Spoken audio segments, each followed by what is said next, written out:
Hey guys, Joshua Peterson here, Peterson Electric. This is the second part of this video on electrodialysis for your window. If your UFER is causing this, I'm gonna get the phone down. Just so you have an idea, this is how big this has to be dug out. Grayson, you're gonna show them the metal one. We had to sand all this down, all of this window. And I just want to say that where I broke this out up here, there was no rust.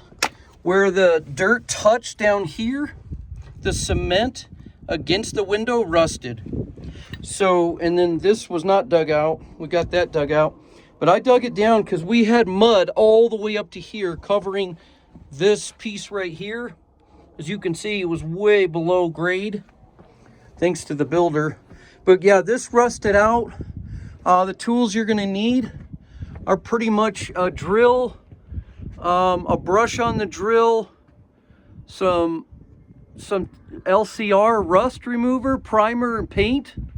And you're going to need a hammer drill and some slammits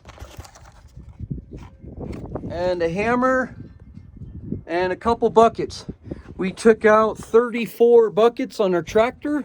You're going to need a Kubota. And then one of those teeth over there to pull out the bucket right here. As you pull up, it pulls it out. We got that online. Plus, we used our dingo. So, Grayson, go show them the rust on the window well and then our new fiberglass. So, I am not a complete believer that the UFER is doing this. We have a lot of alkaline in our soil, and it's something that I think should have been addressed, but it's just this area.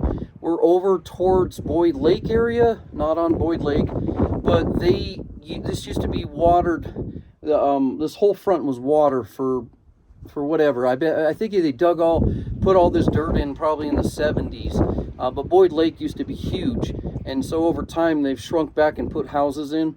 But my point is that I was getting rust along my whole window here.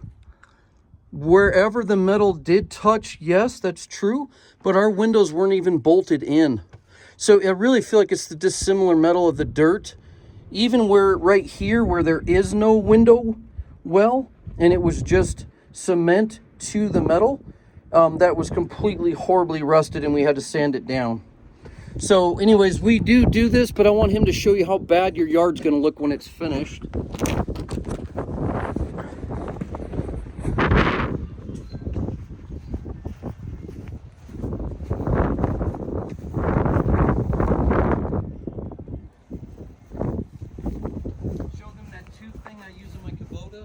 It's stuck. Is it still filming? Yeah, it's under it. That's fine. And then show them the fiberglass window and come back with this.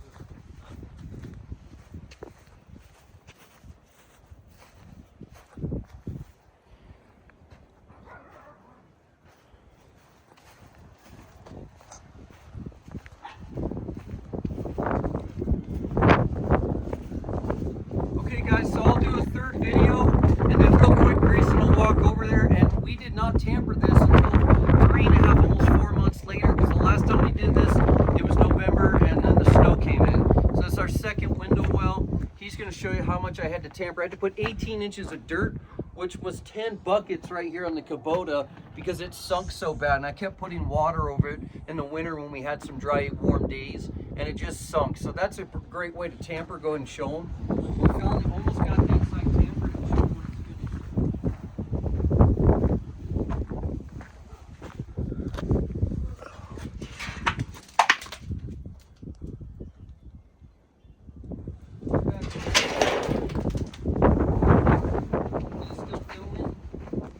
Guys, so just so you know, those two window wells, they cost us with the covers $3,500, probably around $3,600, plus we had to bring it home. So if you're looking to get this done by a guy that does this, there are some companies that just put the cement and the metal right back the way it was. It's going to do it again.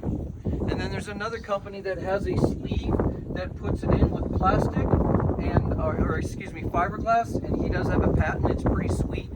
That probably will work for a while too, but in my belief, where I live here, that dirt and all of our neighbors can see it. How do you know? Is that you're starting to get some white silt, almost a silt look on top of your rocks. If your sump pump's pushing out all the water from your preliminary drain, and they shouldn't have buried this with mud. So I just want you guys to know that I think the best way to solve this is fiberglass. So, you know, I pulled both of these out and paid my kids to help me do the labor on it, but it is labor intensive, because by the time we bury all this tamper, then we got to put the edging back, get felt and put the rock back, and then throw seed on the grass.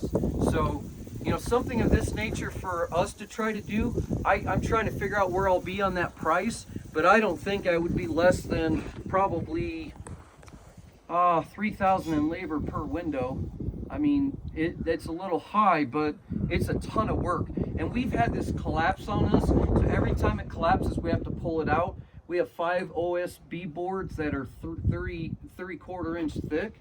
I probably could have used 2 more, but we're gonna take that Toro and just dump this in, and then we have to tamper as we go. And then I'll probably leave it for a month and keep watering it and tamper it some more, which is not ideal for customers who have dogs and kids. So that's the tricky thing, is you would have to almost probably gate off the fence here and put up some mesh to make sure no dogs and kids got over here while you're trying to do your work. Anyways, guys, to me, this is my solution. This is my home, and I wanted to do the best thing I could do to fix it. But again, a brush to sand it, a grinder to grind it, some LCR for rust removal, primer, and then paint. 5 steps to get that clean. Make sure you have a mask too. Thanks, guys.